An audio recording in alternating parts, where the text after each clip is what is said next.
그 다음에 추세 생멸의 뜻을 설한다. 이 심생멸의 모양을 해석하는 가운데 먼저는 뭘 하고 있습니까? 추세 생멸의 모양을 설명하고 그 다음에 추세 생멸의 뜻을 설명하는 것입니다. 차 이종 생멸은 의의 무명하야 훈섭이 유하니 소위 의인의연이라. 여기서 차 이종 생멸이라는 무명을 의지해서 그러니까 거친 생멸이든지 보드라운 생멸이든지 미시한 생멸이든지 모두 그 근본 조상이 어디입니까? 무명을 의지해서 훈섭돼 가지고 있는 것이다. 애초에 무명주지가 없었다고 하면은 그런 무명주지로부터 버티는 것이 없고 진여본심이라고 할 것 같으면은 본래 없는 불생 불멸이요 불구 부정이요 부정불감인데 무명이 있기 때문에 뭐가 생겼습니까? 거칠고 미시한 번뇌들이 잘났든지 못났든지. 그러니까 원자폭탄이 한번 터지고 나니까 기형아라 돼가지고 거친 모습으로 지금 이 신체가 나타났든지 아니면 잠재적인 원폭 피해자의 인자를 가지고 있든지. 그러니까 안으로 가지고 있는 건 뭡니까? 불상응염이고 바깥으로 표출되면은 상응염이다. 우리가 무명의 피폭을 당했기 때문에 언제든지 인연을 만나면은 탐심을 일으키고 욕심을 내고 진심을 내고 교만을 내고 교만이 안 낸다고 하는 건 그 양반이 수행이 끝났든지 아니면은 인연을 아직 만나지 못했기 때문에 그래요. 그럼 수행자는 어떠냐? 어떤 생각과 인연을 만났을 때 팔을 자르고 손가락을 자를지언정 도둑질을 하지 않는다. 안 되면 내 눈을 파푼다. 뭐 이런 형태의 아주 가감한 게 있었죠. 안 되면 팔도 잘라버린다. 그러니까 뭐 절간에서는 도둑질 하지 마라 소리를 그렇게 하죠. 영치 단수언정 불치 비자라. 삼위유리 배울 때 우리 맨날 배우는 거 아닙니까? 내 차라리 손을 잘라버릴지언정 내 거 아닌 거는 취하지 아니한다. 그런데 그게 되나요? 조금 버겁죠. 이제 추풍 낙엽처럼 보내야 될 게 이제 한두 가지가 아니에요. 그런데 이제 미시한 번뇌는 못 보내더라도 어때요? 이 가을에 추번뇌 정도는 이렇게 보낼 수 있어야 우리가 추번뇌 정도 보내면 이제 견도분에 들어가는 거죠. 견도분. 그래서 흔히 왜 우리가 간센보살 보문품을 보든지 야광보살을 보면은 그런 대목 나오지 않습니까? 자기 온몸을 불살라가지고 뭐 하는데 온몸 불살랐다가 같이 불살라보면 안 되죠. 몸소 실천해라 이런 뜻이죠. 몸소 실천해라고 하니까 뭐 이래가지고 다비를 해버리고 연비를 해버리고 그런 분들이 한두 분이 아니에요. 간센보살한테 무슨 빌면은 간센보살 보문품 간센보살을 열심히 명어만 외우게 되면 불에 떨어지지도 않을 것이다. 물에 빠져도 구할 것이다.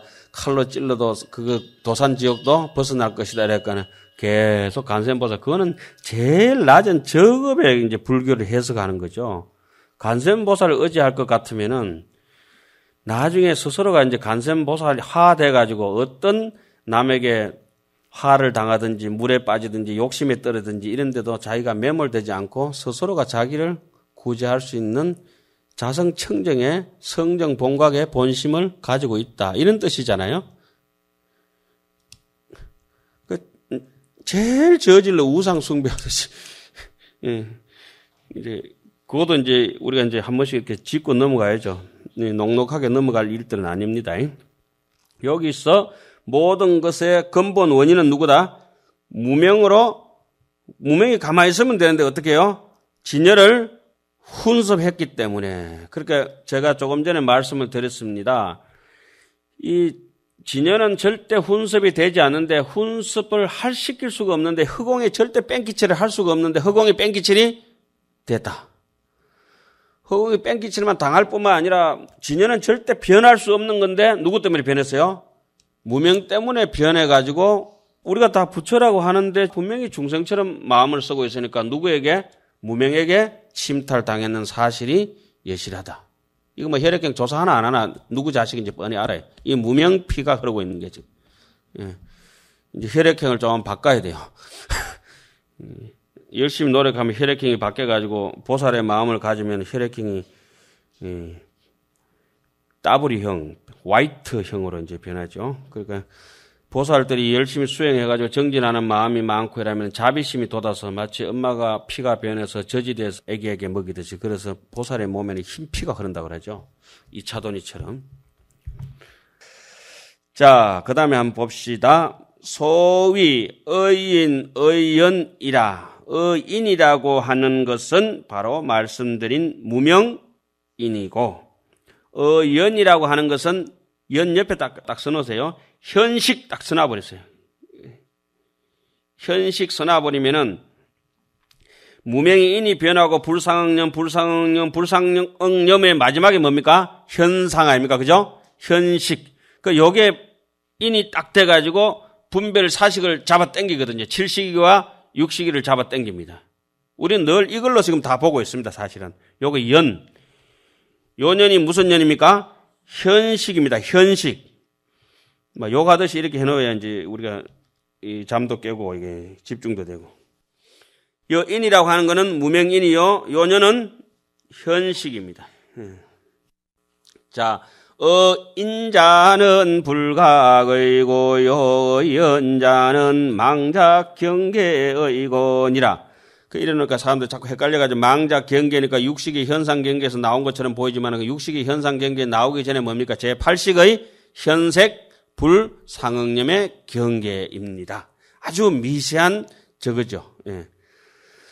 인을 의지한다고 하는 것은 불각은 뭐죠? 근본 무명이라 이런 말씀이죠. 근본 무명. 여기서 무명인을 의지해가지고는 뭐가 돋아난다 했습니까? 불상응심이 생겨나고, 그 다음에 현식 소현 경계의 인을 의지해서는 뭐가 돋아납니까? 세 가지 상응심이 돋아납니다. 세 가지 상응심은 분별지, 상응념, 그 다음에 상속, 부단, 상응념, 하나는 집, 상응념. 이 세 가지는 어디에서 반영돼서 일어납니까? 현식에서 반영돼서 일어납니다. 야학 인멸인된 적연멸하나니 인멸고로 불상응심이멸이요 연멸고로 상응심이멸이니라. 만약에 무명인자가 돼서 완전히 꺼져버릴 것 같으면은 여기서 굉장히 이게 중요한 해석입니다. 원효스님은 이 대목을 보고 마음이 일어날 때는 세 가지가 똑같이 일어난다 했습니다. 업상이 일어나면 전상이 현상이 옆에 솥발처럼 같이 항상 그림자처럼 따라다닌다 그랬어요.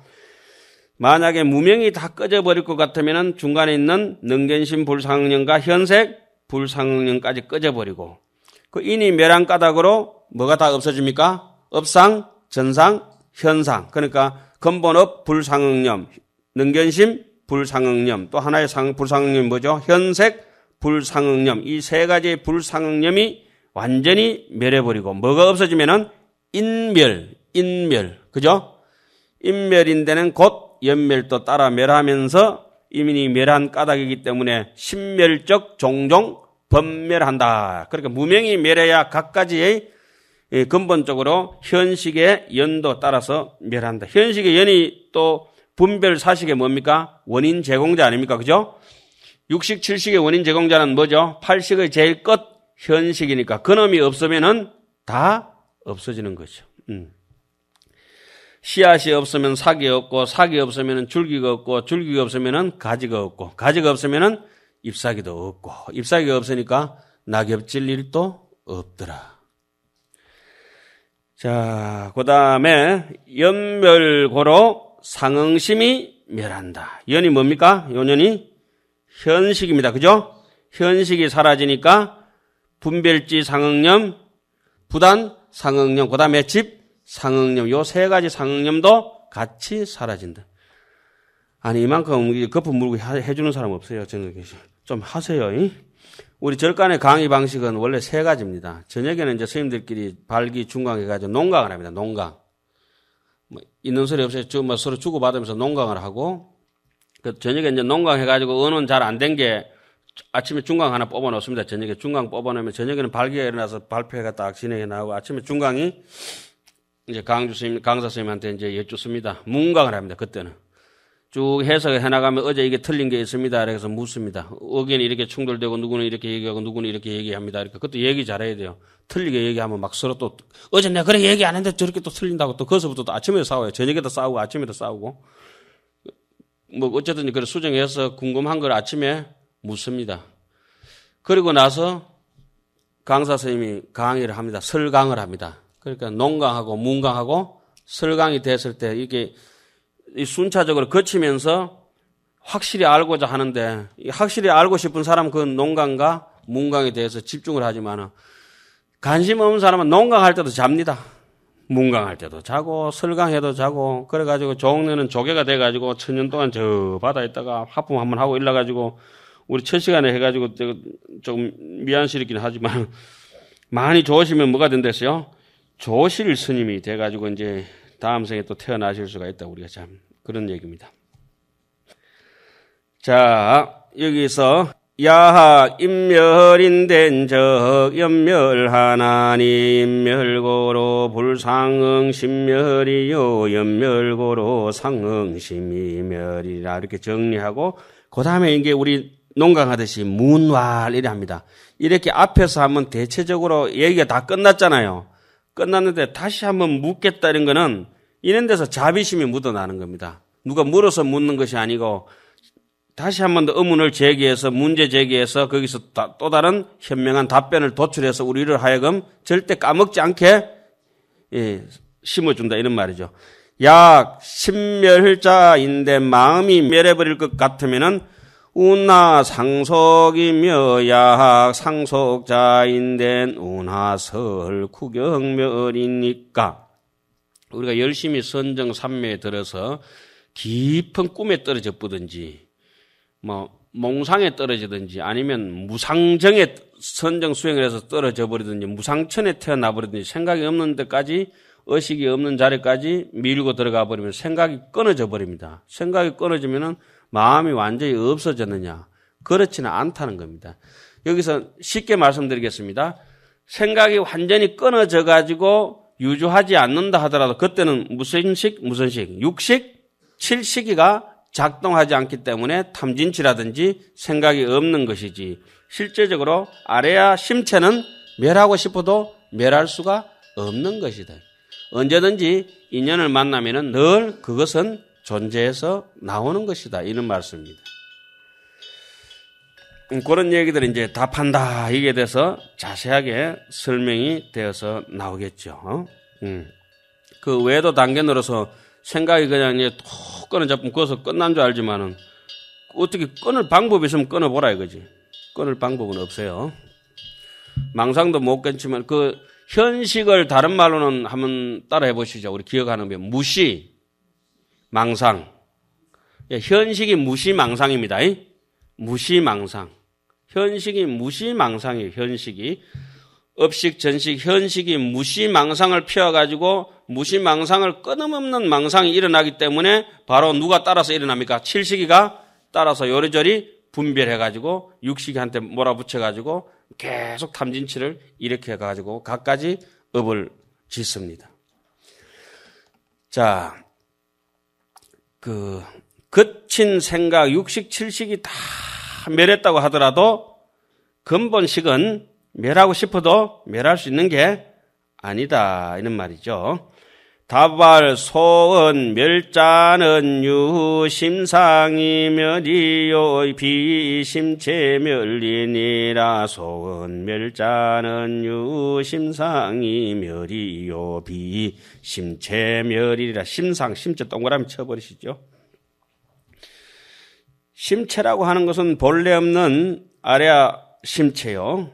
심상이라고 하는 것은 그 심체가 우리 진여심체가 생멸의 성정본각이 어디예요? 생멸문의 성정본각이 자성청정의 본각이 누구에게? 무명에게 침탈당하고 훈습됨을 해가지고 여러 가지 마음의 모양이 현식을 통해서 칠식을 통해서 육식을 통해서 나타나게 되는데 그래 헛것이 사라졌다 해가지고 흑원까지 사라진 것은 아니더라. 그 다음에 이제 비유가 나옵니다. 여풍어수 의하야 이유 동상이라 약수멸자인된적 풍상이 단절하야 무소의지언니와 이수불멸일세 풍상 상속하나니 유풍멸고로 동상이 수멸이 연정 비시 수멸인달하니라. 마치 바람이 여풍이 어수하야 물을 의지하여 이유동상이라. 움직이는 모양이 있지만은 유동상이라. 약 만약에 수멸자인데 물이 없다면 없어진다고 하면은 즉 풍상이 단절하야 곧 바람의 모양이 끊어져서 의지할 바가 없어서 그치겠지만 그러나 물은 없어지는 것이 아니다. 오직 뭐가 끝이어야 돼요? 바람이 상속하지만은 오직 바람이 멈추면은 일렁이던 파도, 아까도 말씀드렸죠. 칠식의 파도가 일어나니까 육식의 거품이 같이 일어나거든요. 육식은 포말 같아요. 포말 같이 부품의 파도가 일렁거리면은 포말이 따라오게 마련이거든요. 오직 바람이 사라진 까닭으로 흔들리는 모양이 따라서 물이 출렁이던 모양이 따라서 없어지지만은 비시수멸이라. 그렇다고 물이 고요해졌다고 해가지고 물이 없어진 것까지는 아니다. 오직 파도가 없어졌다. 무엇 때문에? 무명풍이 사라지듯이. 그죠? 자, 나를 흔드는 것이 뭐냐? 이런 걸 우리가 저기 인욕바람이라 가면 우리 흔히 이렇게 절에서 많이 얘기하지 않습니까? 이세해의 칭기고락, 8가지 팔풍이라 하죠. 팔풍. 이익을 줘서 흔들리느냐, 내가 쫄딱 망해서 흔들리느냐, 내가 이득돼도 흔들림이 없고, 손해보도 흔들림이 없고, 칭찬해도 흔들림이 없고, 헐뜯음에도 흔들림이 없고, 비방하는 것에 명예로운 것에도 흔들림이 없고, 괴로운 것에도 흔들림이 없고, 즐거운 것에도 흔들림이 없다 하면은 인욕은 성취된 것이다. 그럼 그다음부터는 사람이 부지런하게 되는 거죠. 게으른 사람들은 조금만 칭찬해주면 팔딱팔딱 뛰다가 조금 욕해보면 막 왼수 보듯이 그러게 다시는 안 쳐다보려 하거든요. 이 귀신을 볼만한 사람들은 신삼보, 근본 자기를 믿는 마음이 사신이 있어야 된다 하지 않습니까? 믿음 있는 사람들은 이렇습니다. 저 앞부분에 우리 이제 부처님을 애경한다 이런 모양이 나왔는데 삼보를 믿는다 이런 모양이 처음부터 나오는데 이 귀신이라고 하는 것은 믿음을 일으킨다고 하는 것은 어머니는 자식에게 젖을 주고 아끼고 사랑하고 이렇게 좋아하고 챙기기도 하지만은 자식을 존경하지는 않습니다. 사랑하는 거하고 존경하는 거는 조금 구분해야죠. 애의 비경이라 자식을 사랑하기는 하지만은 존경하는 건 아닌데 집에 그 뭐 종업원들이라든지 집에 뭐 노복으로 일하는 모습이라든지 이런 분들 주인을 갖다가 경이 비해라 존경을 하지만은 사랑하지는 않습니다. 피치 못해서 그냥 이렇게 두려워서 존경도 하고 뭐 이렇게는 살지만은 사랑하고 이런 사이는 아니거든요. 그러면 이 수행자는 마치 어떠냐고 하면은 현수 스님이 그렇게 이제 기신으로서 해석을 해놨죠. 수행자는 여수행자는 마치 수행자가 부처님 법 또 다른 수행인들 불법성을 믿고 자기 자신을 믿는 것은 역경역애다. 존경하기도 하고 공경하기도 하고 사랑하기도 한다. 이 불법을 사랑하고 자신도 사랑하고 또 부처님을 존경하고 역경역애다 이래놨죠. 그런데 왼수는 같은 사람을 만나면 어떠냐? 왼수는 비경비애라. 왼수는 존경할 수도 없고 사랑할 수도 없는 것이라. 그런데 귀신놈 보기를 비경비애해서 되겠냐 이거죠 우리가 지금. 예?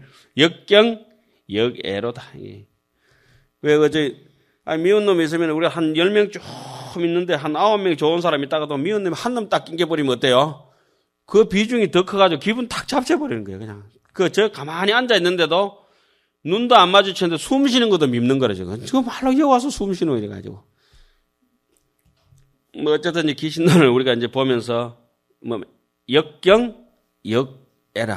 존경하기도 하고 좋아하기도 해야 능히 신심이 올라와서 이 제대로 볼 수가 있다고 하는 거죠. 그래서 이제 믿음이 올라온다. 이래서 그려놨습니다. 자, 무명도 또한 그러하다. 앞에는 비유를 하고 여기는 이제 해통을 칩니다. 우리 절에서는 이렇게 늘 얘기해요. 처음에는 법을 이제 제시를 합니다. 본당체를. 그 다음에 법을 그만 얘기하니까 알아듣지 못하니까 저기 바다 가서 잠자는 조개 얘기도 하고 뭐 비유를 끌어당겨 옵니다. 그 비유를 해가지고는 그것을 끝나면 재미없고 어때요?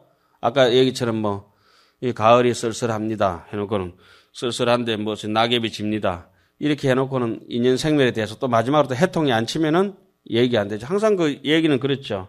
처음에는 남들이 다 이해할 수 있는 일반적인 얘기를 하고, 그 다음에 중간에 가서는 비유해가지고 좀 특수하게 하고, 마지막에는 일반적인 얘기하고 특수하게 했던 얘기하고 해통 쳐서 동일하게 얘기해서 이제 결론을 맺어야 되죠. 그게 절간에는 어뢰이 그래 되어 있습니다. 이게 특히 논문에 보면은.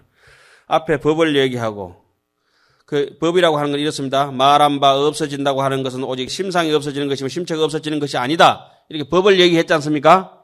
이 법에 대해서 이해가 잘 안 가니까 뭡니까? 바람과 물과 파도에 대해서 얘기를 하지 않습니까? 그죠? 그리고 비유를 하고 여기 와서는 뭡니까? 또 이제 해통을 쳐가지고 이 마음과 그 아까 비유했는 그 얘기에 대해서 다시 이제 결론을 짓도록 하죠. 문명도 여기하야 심체 이동하나하니 하학 심체 멸자인된적 중생이 단절하야 무소의니와 이체 불멸일세 심덕 상속이 여유 치멸고로 심상수멸이 연정 비심지멸이니라. 무명도 또한 그래서 심체를 의지해서 움직이지만은 만약에 심체가 없어지는 것이라면은 곧 중생도 끊어져서 의지할 바가 없어서 그치겠지만 심체는 없어지지 아니하는 까닭으로 본래 없는 것이 어떻게 없어지겠습니까? 마음의 상속함을 얻고 마음의 상속함을 얻는다 이 말은 이제 아까 현식 상속 생멸을 쭉 얘기하는 겁니다. 그러니까 거친 번뇌는 상생멸이요. 이 미시하게 흐르는 것은 상속 생멸입니다. 곧 중생이 끊어져서 의지할 바가 없어 거치겠지만 심체는 없어지지 아니하는 까닭으로 마음이 상속함을 얻고 오직 무명만 없어지는 까닭으로. 이것도 제가 늘 말씀을 드렸습니다. 마음이 상속함을 얻고 오직 무명만 없어지는 까닭으로. 저 마지막 뒤에 가면 이렇습니다. 진연은 영원히 상속하지만은 무명번뇌는 언젠간 다할 날이 있다. 이런 얘기를 합니다. 심상이 따라서 없어질지언정 심지 마음의 본지 풍광이 없어지는 것은 아니다.